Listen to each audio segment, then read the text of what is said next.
welcome to the new year. And so I'll officially say Happy New Year to all, and thank you for being a part of the auxiliary advisory meeting that will be merging. So I just wanted to make a brief announcement before bringing our superintendent to the podium. You should have received an email, without my glasses, January the 10th, in regards to the merging of several advisory groups.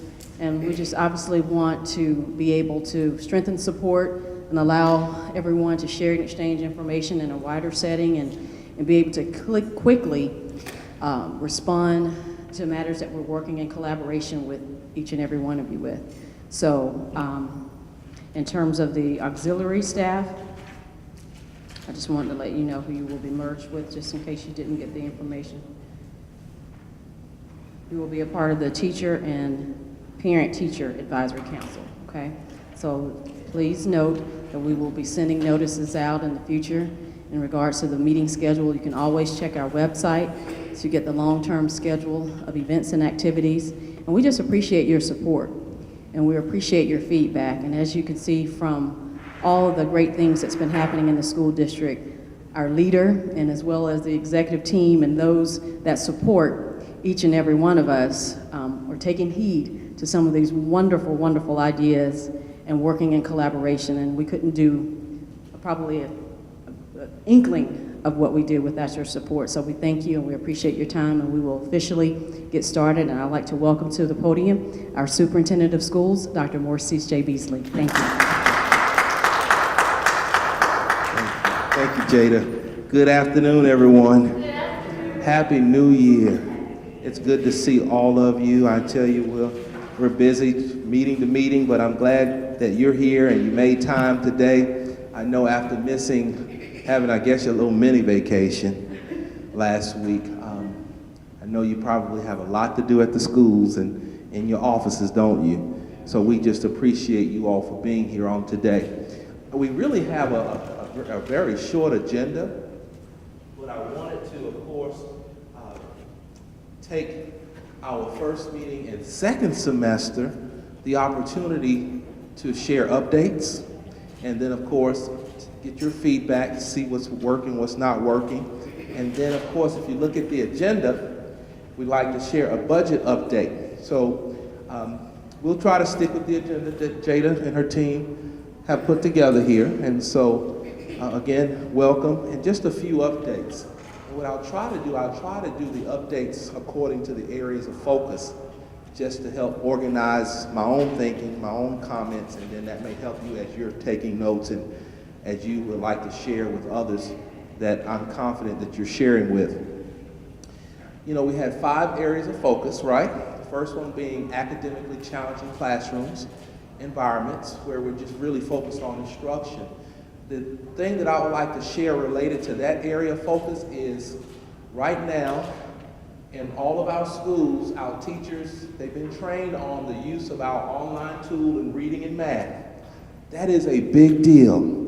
And so at the K-8 level, we're using iReady for reading and math, and at the 9-12 level, we're using Odyssey-ware and we're using Achieve 3000. So you say, why is that important? Because we know our teachers are teaching the curriculum, teaching the students the grade level content.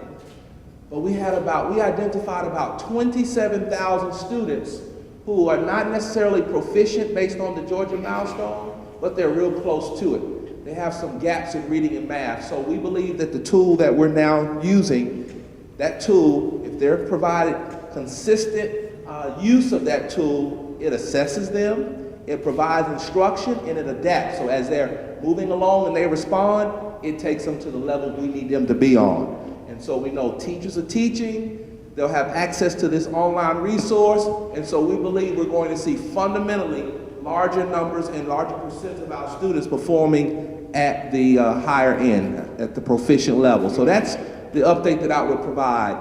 We identified and purchased the tool first semester, and we are implementing that tool this semester. Next year, we'll be able to start from day one with the tool.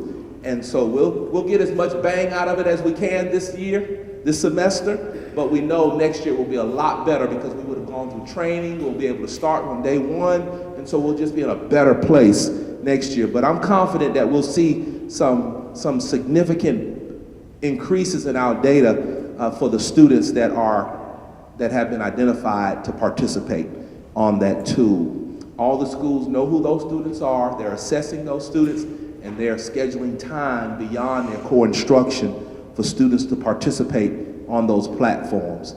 And so we believe, again, that that's a fundamental component of our strategy of improving outcomes.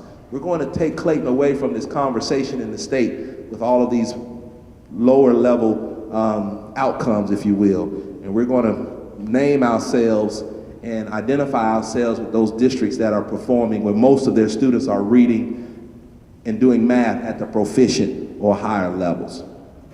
And so really that would be an update for the first area of focus, academically challenging classrooms, and the second area of focus, providing academic and wraparound support. In particular, that was academic support. I'll say this about wraparound support. Our Student Services Department is working internally right now to define our strategy, our framework for providing wraparound support for students. We're going to stop using that word rather loosely, and we're going to have a very structured process that all schools are using to first identify students who need the support of wraparound support, and secondly, to have the right conversations so those students can get exactly what they need. So when they come to school, we know that we're providing the instructional support that they need, or academic support, but also the support that may not necessarily be reading and math support. They just may need some additional support. Sometimes it could be mental health support, counseling support, whatever it might be. And so we're working to do that. So that would be, I would think, the two important things to share relative to the first two goals. The third goal is professional learning. And I would just say there, I'm very pleased with the amount and the quality of the professional development that we have going on in the district. And you should know, we assess that every year, and we look at the data. In particular, we look at instructional practices. We're observing classrooms, and your schools may have been identified as some of those schools that will be visited, but we collect that data so we can see if practices in our district are improving over time. We've had the professional learning department, they've written their professional development plan. We've asked them to take it a step further, and we've identified measurements that we'll be monitoring to basically correlate what we're doing in the area of professional development with what the outcomes are. So we're just not doing things to be doing it, but they gotta be improving the what? The outcomes.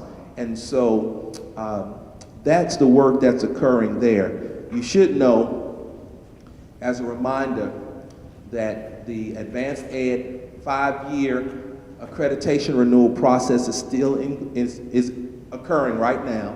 We're writing at the same time revising our strategic plan. So by the end of June, we'll have a new strategic plan that will take us from July 1 of this year through the next 5 years.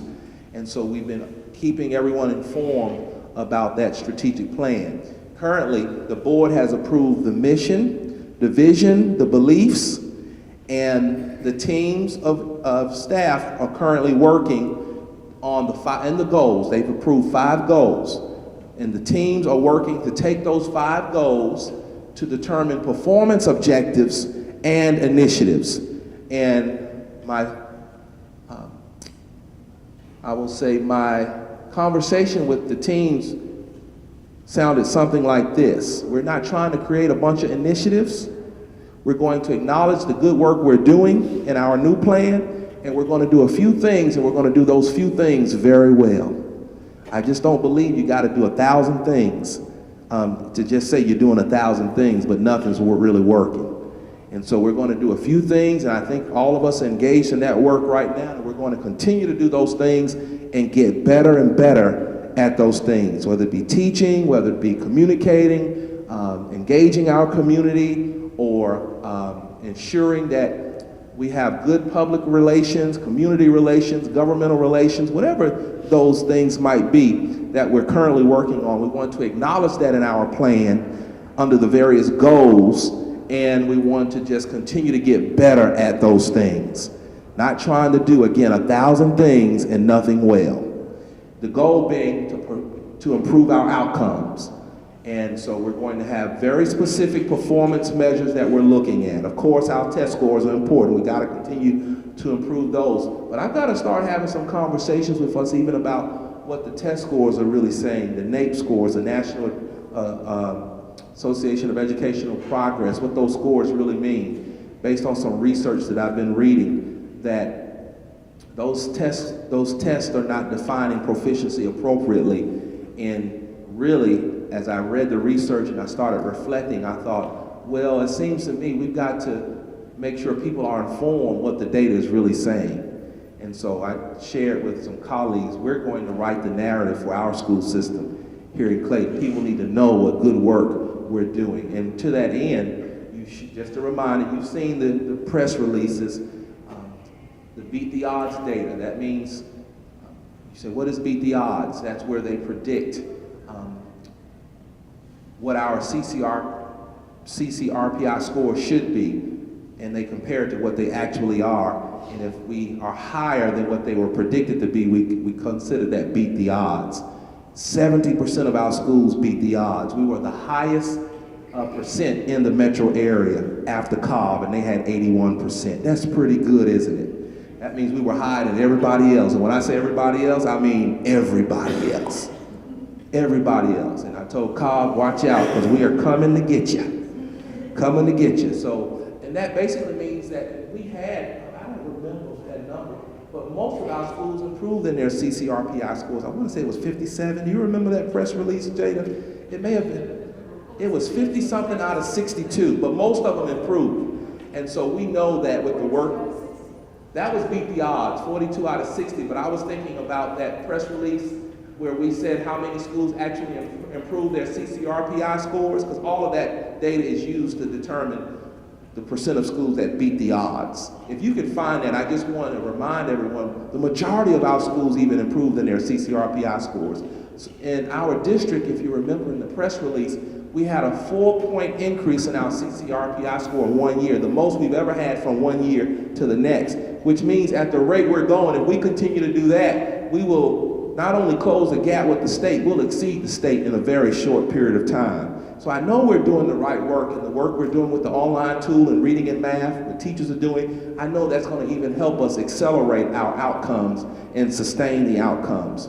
And so professional learning is having a good impact, and I know that and believe and will continue again to refine and improve and get better and better at what we'll do, or at what we're doing. In the last two areas, family engagement, you say, well, how do you know family engagement is improving? You know, you don't have many indicators for that, but one indicator you should know I look at is how many families are accessing Infinite Campus.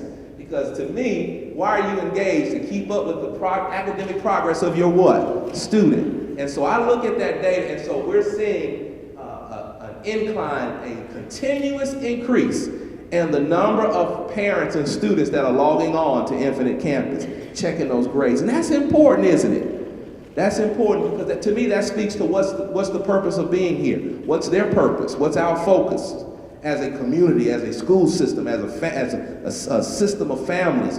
What's our purpose? So we're seeing an increase in the number of individuals. And of course, we're monitoring grades, we're monitoring grad rates, we're monitoring attendance. We're seeing a decrease in attendance. At the same time, we're seeing an increase in morale, which is important because sometimes we're seeing a decrease in, did I say attendance? I meant discipline. I meant to say discipline. We're seeing a decrease in discipline issues and an increase in morale. And sometimes you see a decrease in discipline, but you see a decrease in morale because basically they just stop suspending kids and everybody's frustrated because they need to suspend more kids and et cetera, et cetera, et cetera. But we're seeing the schools are actually working with some innovative, creative strategies, high expectations from school to school. Not perfect out there yet, but the data is saying that we're seeing some significant improvements just based on our formative data. So we could, and principals know we're monitoring that.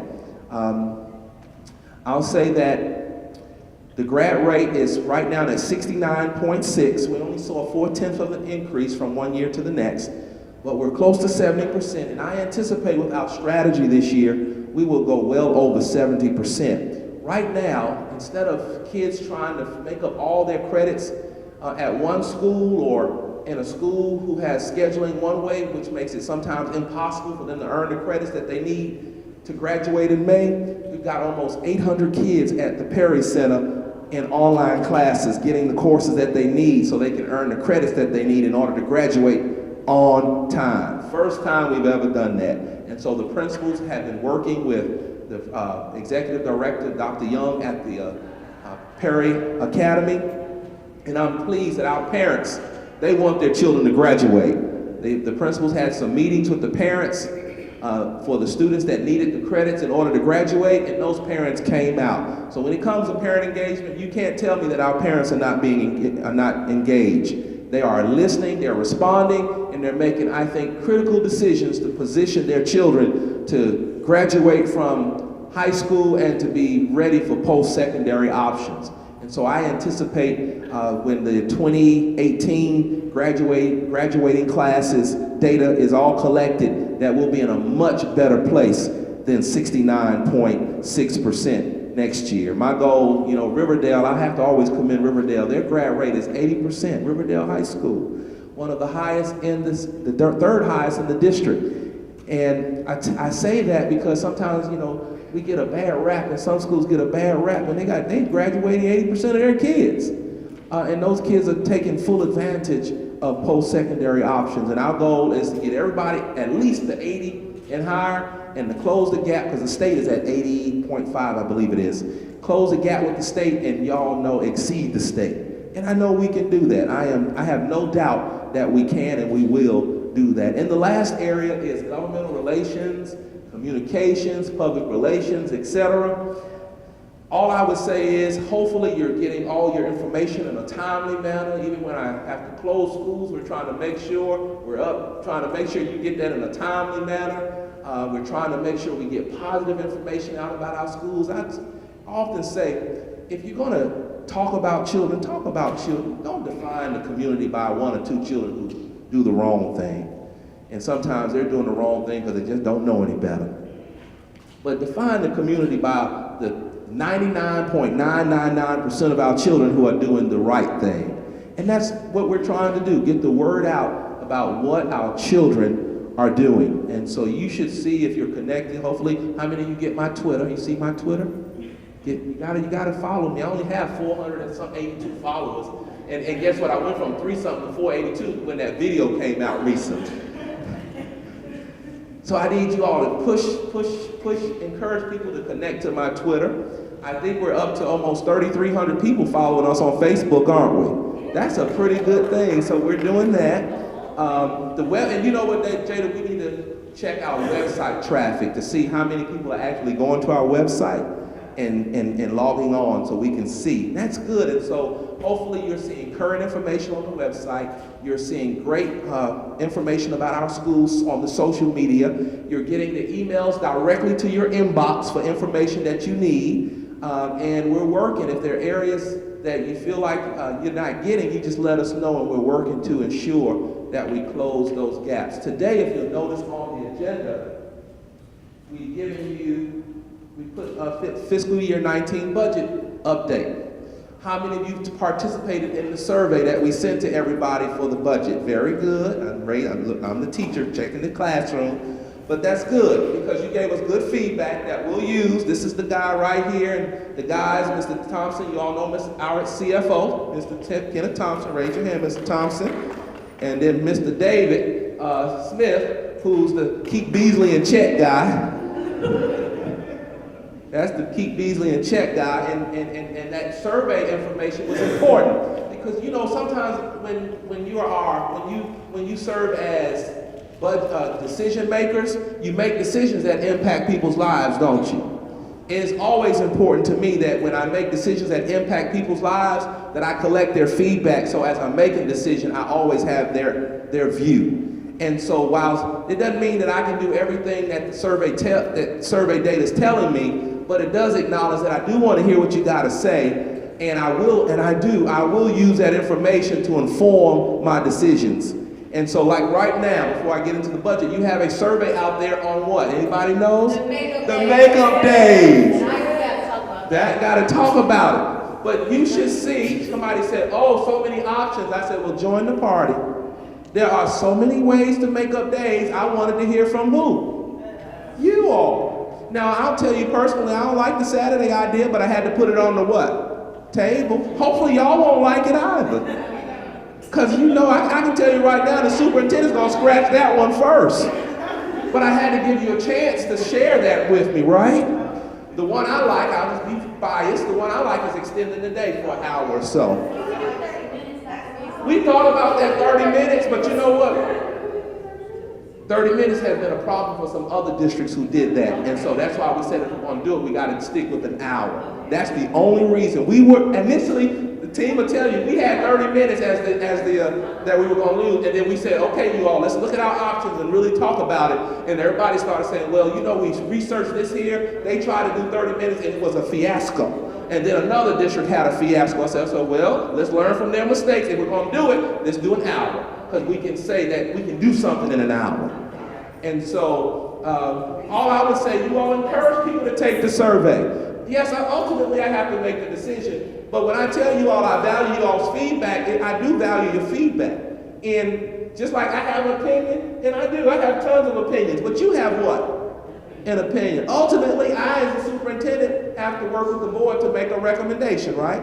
But I tell you what, it means a lot to me when I can say, this is my recommendation, and this is the feedback that I received, and I had 6,000 folk to give me feedback. And most of them support this recommendation. Does that make sense? And if I have to make a recommendation that is in contradiction to what the majority say, I have to be able to justify that. Does that make sense? And you all know we wouldn't have put an option on there that would just put us in a bad situation. We had to think through all of those options. But we thought, I told the team, I said they're gonna be cussing at me with all these options. I said, but you need to understand as a superintendent, that's the thinking I had to go through. And so I would just say encourage people to take the survey and know we're going to make the best decision. We're trying to make the best decision, and we're going to keep you informed in the process. One decision we're going to make that we hadn't even communicated yet, and Jay, you may want to share when we will, the grades 3 through 8 end of grade testing was scheduled for starting on April 17th. We're going to move it 2 weeks out to start on May 8th. And so that gives us 14 more days of instruction before they take the test, which is good. The principals, we connected with the principals, they are all in support, and so we're going to communicate that. We were going to try to put that in our survey email, but we decided the message may get lost, so we're going to do a special press release for that. We can share that information with you tomorrow. Yes, okay. So that's when GMAT starts, it's the 8th, May 8th? For the, well, let me make sure I'm clear, for the grades 3 through 8, end of grade. Just 3 through 8. The high school is going to remain the same. And the reason we thought about pushing the high school back, but then it would impact us getting their results back for graduation, so we couldn't do that. And see, isn't it just good to know why? Give people a reason. And when people understand, they understand. What was the date? May 8th for the grades 3 through 8, end of grade. Remember this, in middle school, kids who take high school credit, the end of course test, even middle school, in high school, their test starts April 24th, I believe it is, or it's 26th, whichever, I can't remember the date. I'm so sorry, so the high school date has not changed? It will not change. It won't change because we wouldn't get the results back in time for graduation decision. Yeah, we gotta get them out of here, don't we? Did I say the right thing? Yes, so CCPS will move end of grad testing. End of grade. End of grade testing, 14 days. We're looking at grades 3 through 8. Right. May 8th through May 18th. High school will remain the same. Do you have that date that high school start? Is that the 24th or 26th? I can get that date, but I can't. Well, you're going to get a form. You're gonna get it, but just know it's one of those days.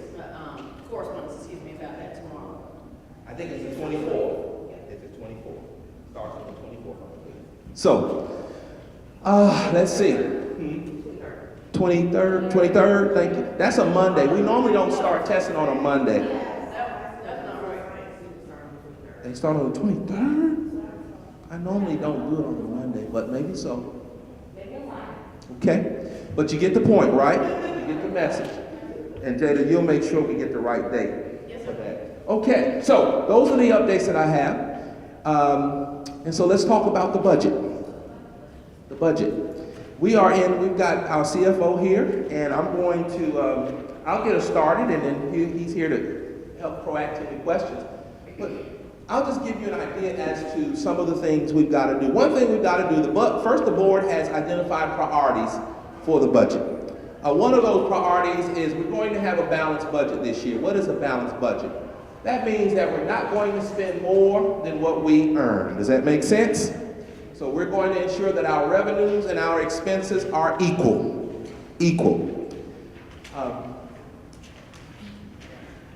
Which means that we've got to look at all of our revenues, we project all of our revenues, and we look at all of our expenditures, whether they be fixed expenditures or discretionary expenditures. Fixed expenditures are the ones that we got to have to keep the district at least open, right?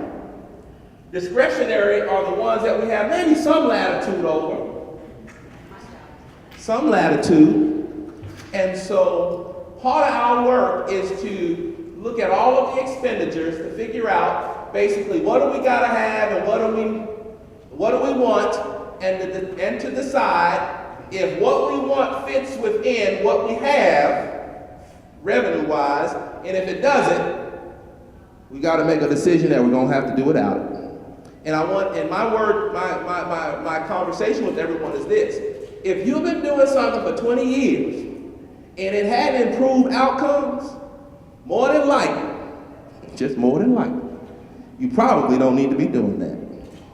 And so we're looking at, my commitment is a zero-based budgeting approach, where basically, once we know what we gotta have to run the district, teachers and staff, then all of the additional requests will probably come up to the superintendent through the cabinet process, so I can look at the request and say, why do you need it? What is it going to do? What has it done?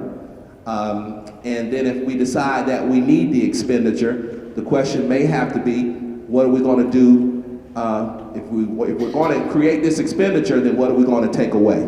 Does that make sense, everybody? Because everybody's got to, and I've got to make sure we're living within our means. At the same time, we've got we're working to build our master schedules. This year we did a phenomenal job. We earned we're projecting we've earned an additional $3.8 million in revenue based on how we built our master schedules this year, which is good. We're going to continue that work so we can earn even more revenue for fiscal year 20.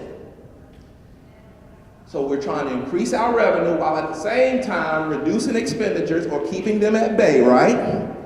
So we can find ourselves strengthening our fund balance.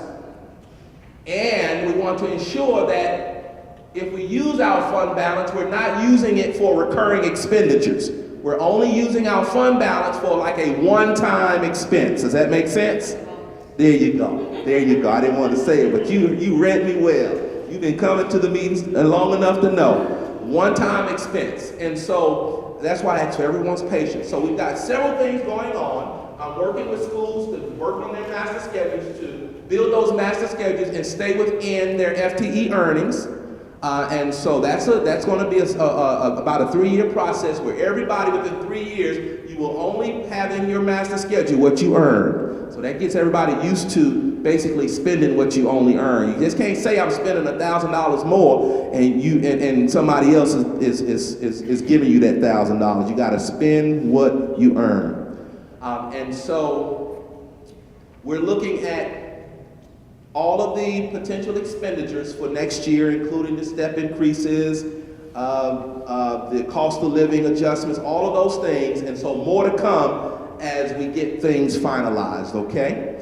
We have your feedback as to if funds are not available, what would be some of the areas that you should consider eliminating. We appreciate your feedback. But my goal is to, if nothing else, two things I like to say to people. Would you rather have people or stuff? I'd rather have people. Because sometimes we have a whole bunch of stuff, and it's just a bunch of stuff, and books going to some places not being used, and so we want people, don't we? So my commitment is to hold on to people, because I think our children need people. We can get more done with high-performing people than we can with a whole bunch of stuff that we don't have enough people to use. And so, Mr. Thompson gave me some talking points, and I'll be very honest with you. I was rushing here, Mr. Thompson. I hadn't read the talking points. So I want to make sure did I touch on all your talking points? 2 out of 5. I did pretty good.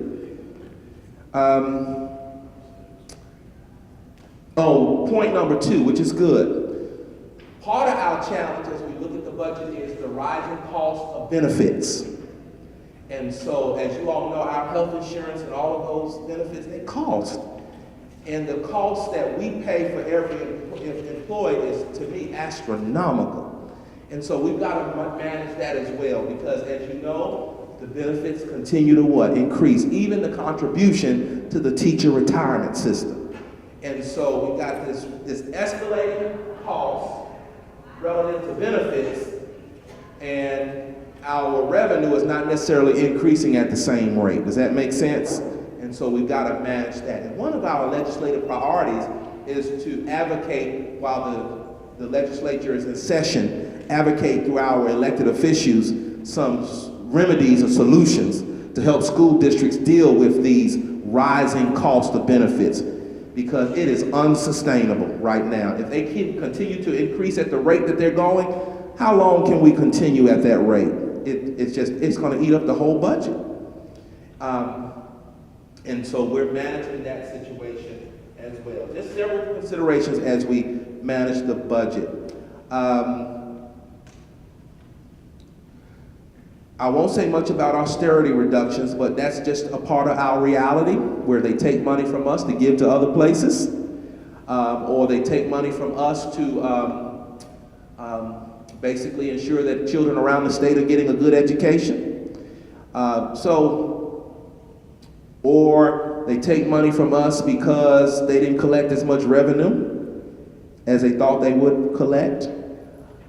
And so we're just trying to manage that. Would you like to say anything about austerity cuts, Mr. Thompson?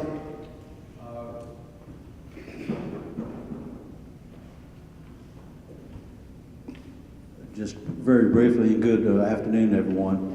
So the austerity cuts began about 14 years ago when the state was in dire straits, and over the past 3 or 4 years in particular, Governor Deal has managed to greatly reduce the amount of those austerity cuts, but they're still in play for next year. It's about $5 million that we should be receiving under the QBE formula that will not be received next year as is currently proposed.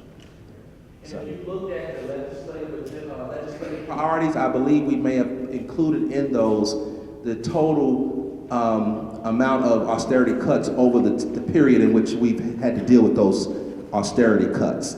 And that information, of course, has been sent to all employees as well.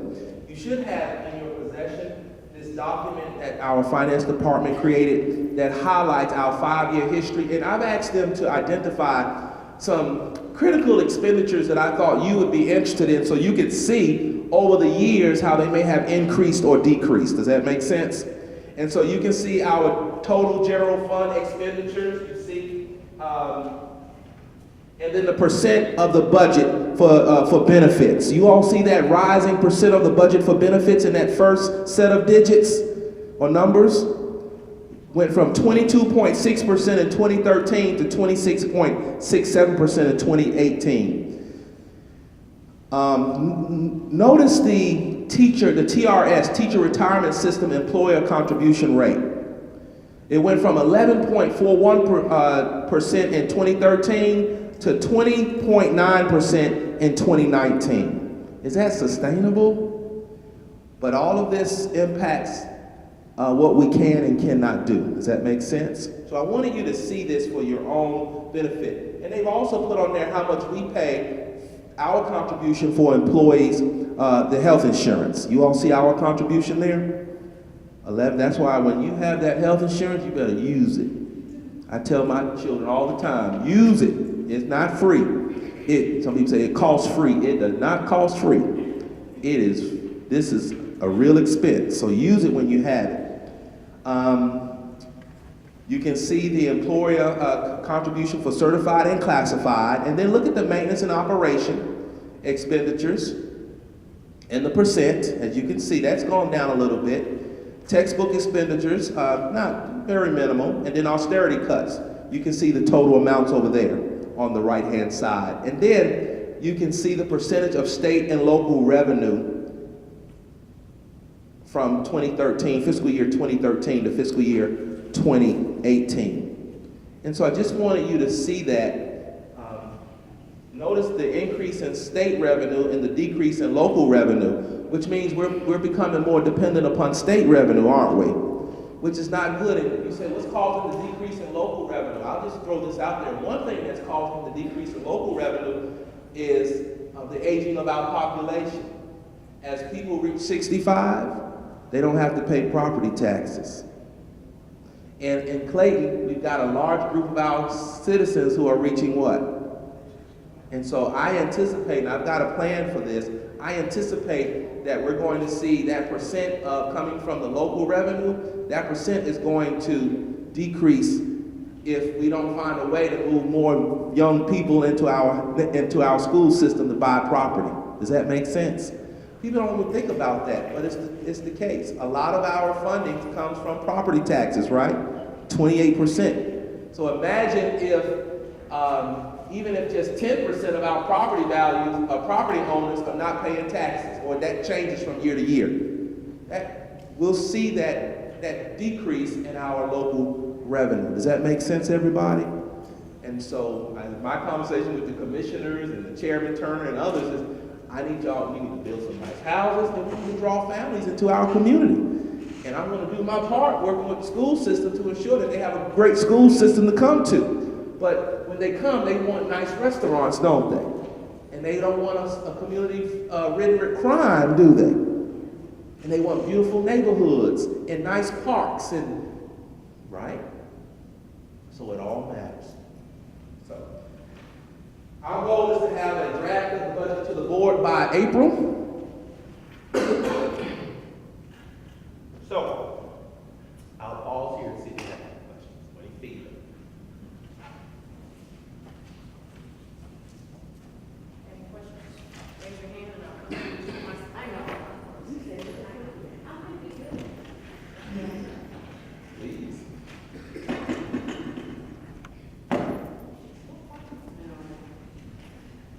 Good afternoon. My name is Nicole Foley. I am parent liaison at Anderson Elementary School. And my question is, I think at the first meeting we had talked about classified staff members possibly being able to go into a second position in the district to kind of help out. I know the one young lady I can remember specifically was a nurse, but was asking if she could possibly hop on a bus to help alleviate some of the stress with transportation. So I know also, with my position as a parent liaison, I would love to help out with campus kids for the after-school program at the elementary level. However, classified staff, except I believe for custodians, are not allowed to work over the 40 hours. I remember at one point it was no, Miss Foley, you have to leave the building at 3 o'clock, we can't even have you. So I wanted to know what is the progress, if there was any, on that possibly coming to fruition in the next school year, and if that is still something that is on the table. That is something we're meeting about. We've been meeting about that since that issue has come up. And right now we have some draft procedures that we're looking at. So our goal, we're trying to make sure legally, because that's the challenge. People will, like yourself, will have good intentions, but if we work you, if you're a non-exempt employee, if we work you over 40 hours a week and don't compensate you accordingly, which we believe we have a solution, then you are well within your right to sue us. And so we're navigating that little hurdle with the draft of some processes and some internal documents process that we need to have. So our goal is hopefully when we start the next year, we'll be in a different place relative to that issue. But we do have our legal department and others who are working to help us navigate that issue. Thank you. And then, as just to build on that. Oh, that was my question. It was more of like a statement to go along with that, because like I know in my building, we have, they're great ladies, but I know you had talked about like wanting to keep people in-house, like keep the employees that you have. So when you have able-bodied employees that are wanting and willing to do those things, rather than hiring outside people, I think you should really consider keeping people that are already, especially in the building, know the children. You don't have to worry about, oh, so-and-so is running late because no, we're right here in the building already, so we might just need to like run to get a snack or something, but then we're already there. So and we believe fiscally it will help us in the long term if we do that. And so I feel like we have a solution. And I'll just tell you, the solution is if they work over 40 hours, it's got to pay them time and a half, period. Okay. And so we're working to see what that looks like and how we'll do that. And that would be within like the 18-19 school year, or the 9? Our goal is starting July 1, the new fiscal year. Okay.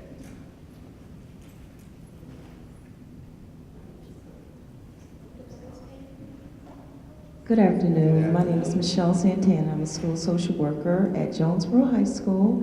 And I don't know if this is the right place to ask the question, but my question is about incentives for truancy. In my opinion, when I work with my families, I feel so rushed. And sometimes I feel like my students are turned into members.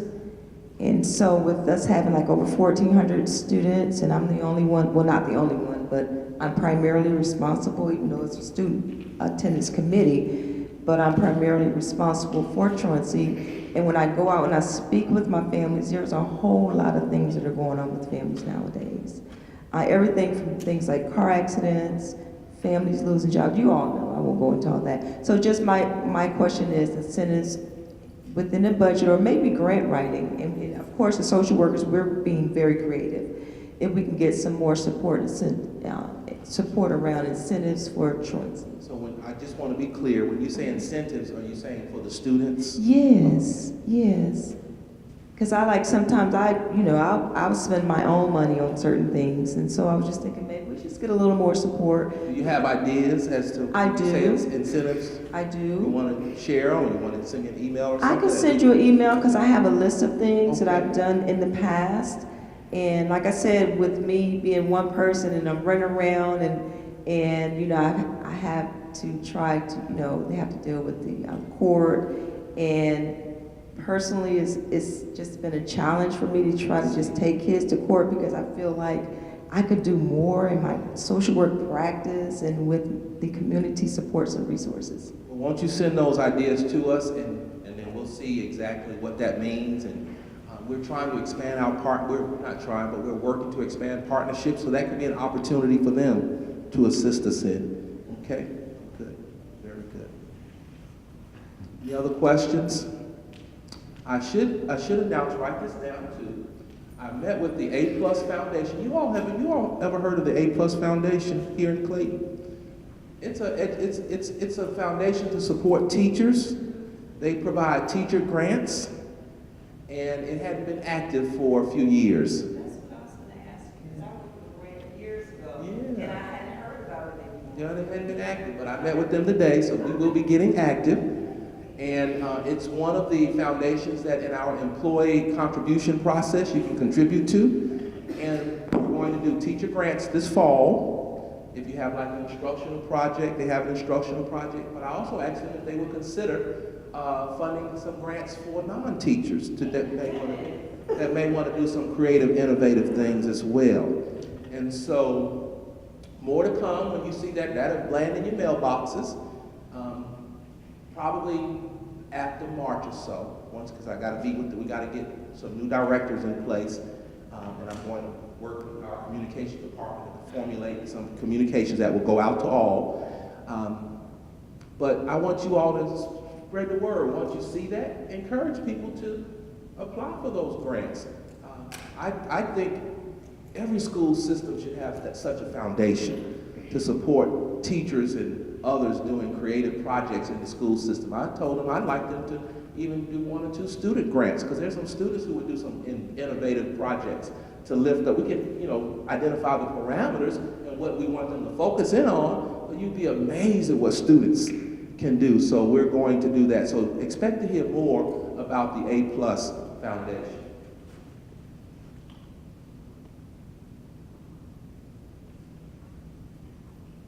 All right, any other questions? Feedback? Yes, ma'am. Hi, my name is Evelyn Thompson from Babb Middle School, and I'm a paraprofessional for the autistic unit. My question is, what is the district doing for our homeless population? Because what I see here is there's a lot of families, I know there's an outreach program, but there's a lot of families that don't go because of the stigmatism. We have actually started implementing a backpack buddy, where we send the kids home with a backpack full of food.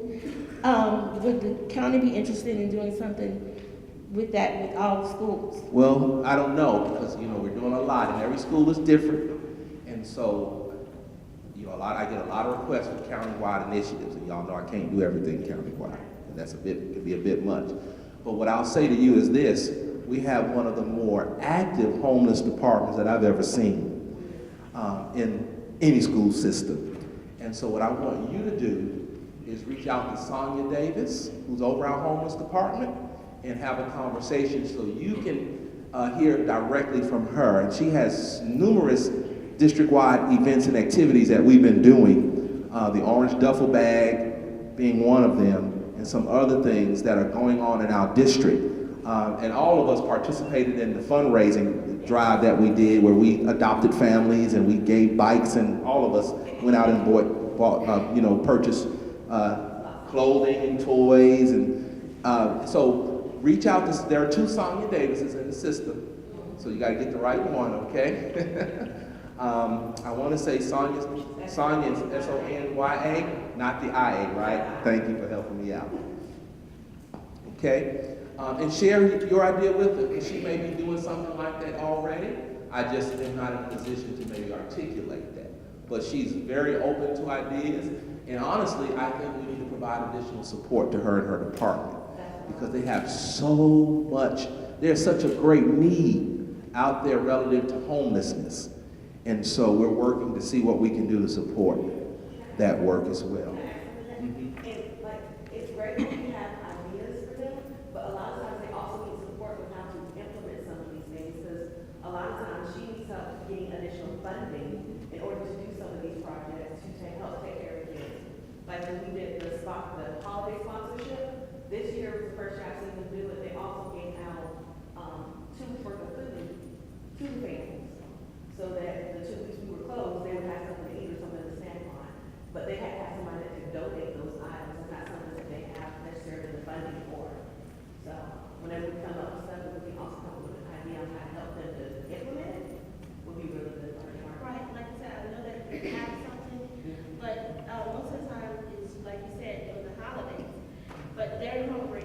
But they actually need stuff all year round, like you said. If a family is not willing to come out and admit that they actually need the assistance, it's very hard for them to keep track. We're connected to food pantries throughout the entire year, all year long. I just haven't seen any of that information. I see. So that's why I was asking. We probably have heard from them. Yeah, that's a good idea. And Jada, let's make a note. Maybe it would be helpful to prepare something to remind everybody what our homeless department is doing, and the importance of encouraging families and young people who are homeless to let someone know, so we can give them access to the resources. And I would also like to interject that we have, part of our faith-based collaboration, Dr. Bueller, who, he and his organization are highly interested, thank you, in supporting, in supporting initiatives to feed the homeless. And they were trying to really build upon that last school year, excuse me. And it may be such that we can get other partners, and I think that some of their issues was volunteers, helping to put food packages together and willing to work after hours, and then also just trying to build upon that support to make sure that it's consistent and it's not a one-time event. So I would love to also share his information with you, because I know that he wants to continue those collaborative efforts, and I know that they, I don't remember the school right offhand that they are actually have partnered with or volunteered with, but it may be a specific interest. I don't know, because I don't want to speak on his behalf, but it's worth the conversation. And we're also, this may help, we're working, Dr. Simpson is working to set up a meeting with the app Purbosity. You've ever heard of that, Purbosity? I heard about it the first time the other day, but it's an app. Let's say you have people who have a need. Somehow the need is communicated, and then there are people who are also on the app. They can make a contribution to help address the need. And so I thought, well, that's a great tool to get our community connected to. So, because sometimes you may have a need, and sometimes the only reason the need is met is because somebody doesn't know. Someone needs to know. And so with all the technology we have, we just need to have a platform or use a platform that allows somebody to know that there's a need, so we can just meet the need. Maybe you can't, but somebody can out of 254,000 people in a county, you know? And so we're working to look at something like that as well. But contact Sonia Davis, if you will, YA, and have a conversation with her, and then I think what we'll do is work on our communication piece to let people remind our community and all what we're doing to support our students who are homeless. But it is important, and this is where, you know, we all have that sense of pride, but it's important. If you have a need, like I tell my children, tell me what you need, because I can't read your mind. And I may not necessarily know your circumstance. And so they've got to trust someone in the building to let them know, so we can make sure we mobilize the resources, because we're a very resource community. If you didn't know that, very resource community. But I think you'll see that when you talk to Sonia that we have probably one of the more active, effective homeless departments that I've ever seen. And I'm very proud of the work that she's doing. And if you want to volunteer, I can assure you she will not turn you down. And they're doing things throughout the entire year. Clearly during the holiday season, that being a special time of year, efforts are increased, clearly. But they're doing work throughout the entire year. And our community, our food pantries, our faith-based organizations, they're working throughout the year. You all remember recently when the fire occurred over there on Taylor Boulevard? We sent out a blast, Jada, didn't we? We sent out a blast about the fire. You should have seen the community get mobilized. It was just amazing. And so we're using our platform to even ensure that we communicate when our students have a need. And so, and the faith-based community responded so well. They were doing their own fundraising drives and canned good food drives and toy drives, etc. And so we were just so excited to see our community come and support those families that were impacted by that fire. Yes, ma'am. I was just going to share also for some families that may not know what community resources are available in the social work department. They have schools. Has an annual event, and each school has a social worker as well. And of course, we're stressed very thin, so please, just to our mind and our hearts or whatever. But we're stressed, so sometimes we don't return right away. It's not that we're not trying to. I generally do, but just keep that in mind. That we're just stressed and we're doing. Okay. So I have more of a compliment, especially for like the communications department, just with all of the feedback that y'all are putting out, the Facebook page, the tweets. But I love the constant communication, and when I'm out in the neighborhoods, I hear great things about all of the communication that everybody is giving. And I even appreciate last week when we were closed Thursday and Friday, you told parents early enough where they could go on and make adjustments. I know that some of the other counties did decide to close, but they didn't let their parents know till like 9:30 at night. They had to be at work the next day. Waiting on me to make a decision. But you knew by 4. And they did it, but then they had a hard time finding babysitters the next day. So I appreciate the fact that we informed parents early enough that they were able to make adjustments. Well, I'll just say this. I don't know if they were waiting on me, but sometimes it looks like everybody's waiting to see who's going to go out of the barn first. And I'm just of the age where I'm going to make my decision and I'm sticking with it. And so we made our decision. We knew that it was the right decision. And one thing I've learned in life, you make the right decision, and that's the right decision, and that's the end of that. And that's what we did and communicated that. And the team did a great job making the decision.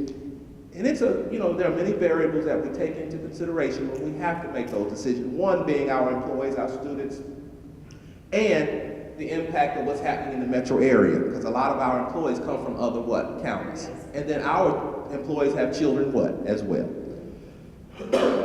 Thank you all. Thank you for the compliment. Thank you for the compliment. I know you were saying that it's the communications team, but it's due to effective leadership. So it's very visible. You all part of that team. Y'all keep us accountable. Constant communication so that the information does go out in time and y'all are speaking about it. So it's noticed. All right, any other questions?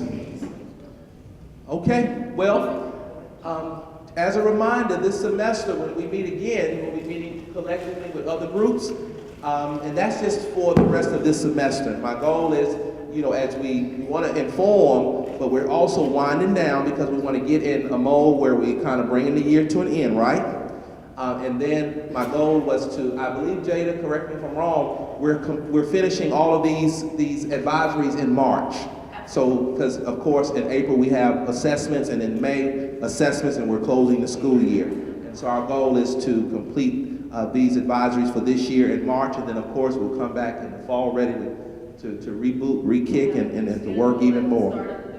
That's correct. That's correct. All right. Well, if that being all, anything else? I just want to make an announcement. Please. And by now, everyone should have received, actually 3 weeks ago, you received a save the date for the superintendent's State of the Schools address. It's next Tuesday evening from 6 until about 7. We said 6 to 8 because we have a reception that will immediately follow. But we encourage you to come out. You're bearing witness to the great things that's happening in our school district. And this is an opportunity for you to get more highlights, more in detail about what's happening and how you've been a part of that process and what's to happen in the future. So I encourage you to come out and support and stay involved. And by now you should have your email that gives the location, which is PAC, Performing Arts Center. You are here.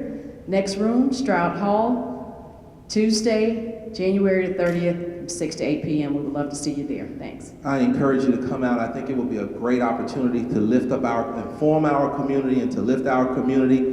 And they need to hear the good things that are going on in our school system, what challenges that we're working to address, and what we're doing to address those challenges. Because what we're doing takes an entire community. It's just not the superintendent or the staff or the teachers or you. It's all of us, working together for our children. Okay? Well, thanks everybody. It's been helpful, very informative. We appreciate all of you.